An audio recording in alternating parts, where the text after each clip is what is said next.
come around to say hello. One-on-one, I'm so fly. You took a nosedive. Careful when you play on my level. For you, it's so.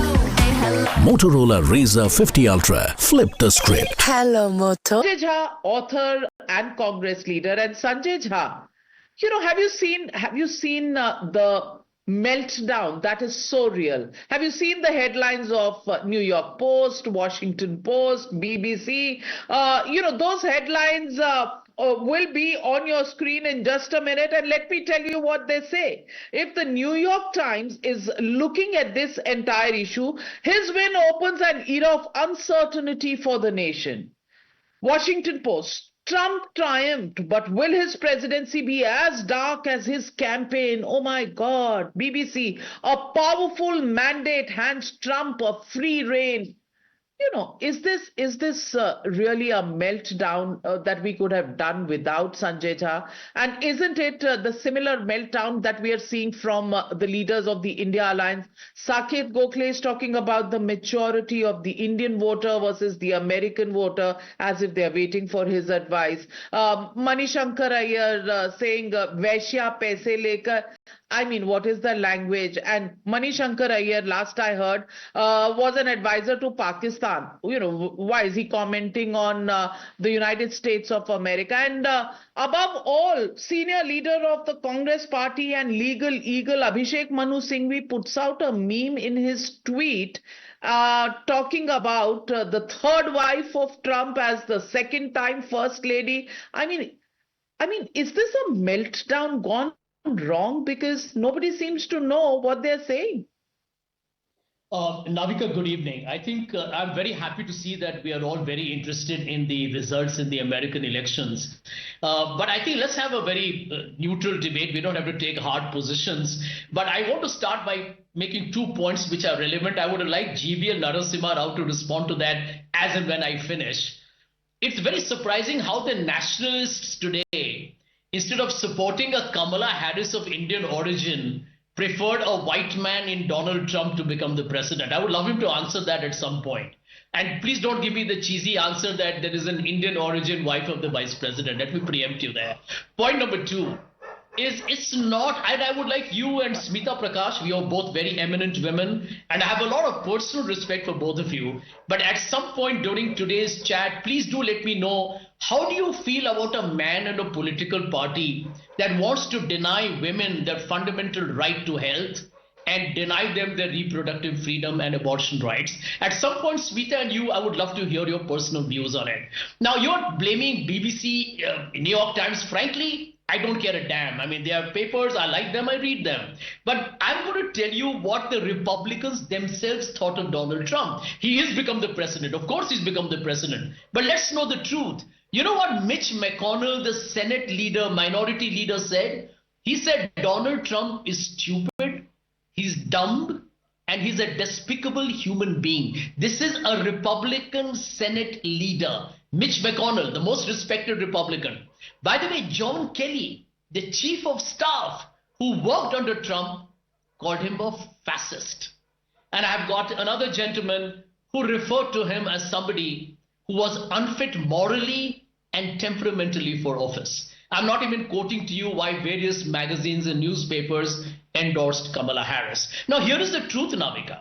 He's become the president, why not? But he's been convicted for felony, sexual favors, fudging business records, tax fraud, and going against his own government and calling the 2020 election as a fraud. And we all know what happened on January 6, 2021. So I think we need to take a deep breath here. The issue as far as India is concerned, let's get very real.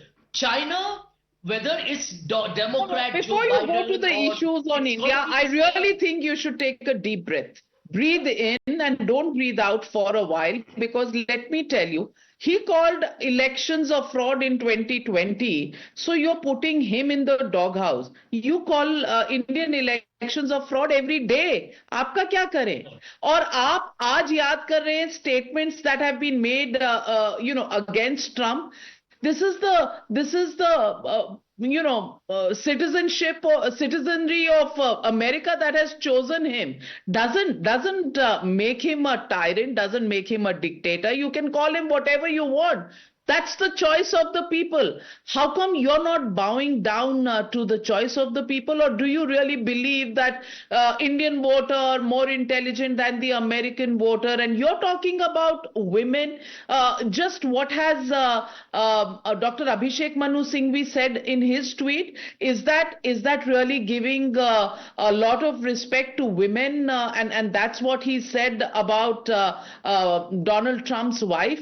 Come on, take a deep breath, and I'll send some fire tenders to the meltdown that's happening to our Indian liberals as well. Fire tenders on their way. But Suhail said, a lesson from Sanjay Jha about respect for women, like really after Dr. Abhishek Manu Singhvi's statement, after statements made by Manishankar Iyer?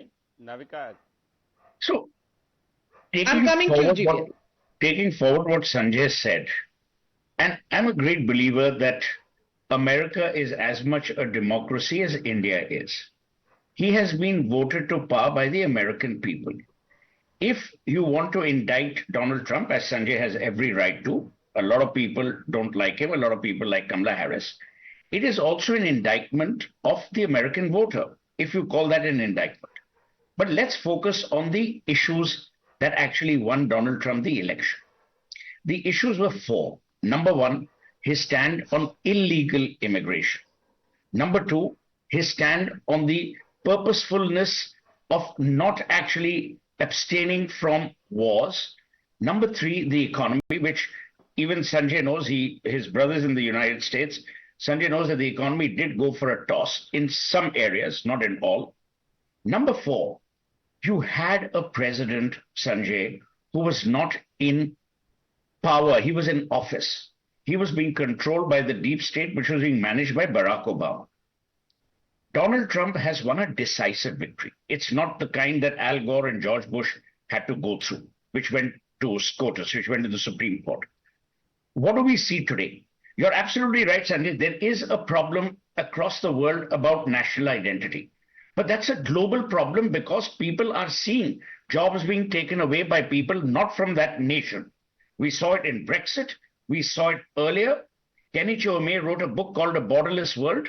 That borderless world doesn't exist.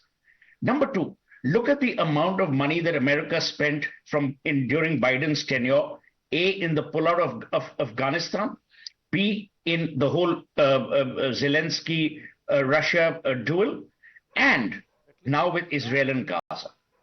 The problem, Sanjay, is, and I'm only addressing it because, he started the debate, is that Donald Trump has actually given you a path. You may disagree with the path. Totally. I absolutely respect that. But he gave a very clear path. What did Kamala Harris do? She went from one mess up to the other. She even denied being part of the government which took decisions, and then at some stage said, no, I think that decision was great. You had a vacillating candidate versus a candidate who was clear. You may disagree with Donald Trump. I think he's unhinged most of the time. But the fact is, he's a businessman. He's a negotiator. He will do deals. Today, the world needs some level of calmness. You cannot have the world imploding at every front. You cannot have the world going to war. The only concern that Donald Trump will have is how to run America. For those people who think, he will withdraw visas and he will be perilously punishing on Indian companies, must think again. He's not India's president. He's been elected by the American people to manage America. He's not been elected by the Indian diaspora to manage India. Finally, and I will end by saying this, it is in our interest, Sanjay, and everyone here on the panel, to respect democracy in its very edifice, which is an election. If the election had been stolen, if the election had been bluffed about, I accept. But it's a decisive mandate for Donald J. Trump. Americans must have a reason to vote for him, even if we don't like him.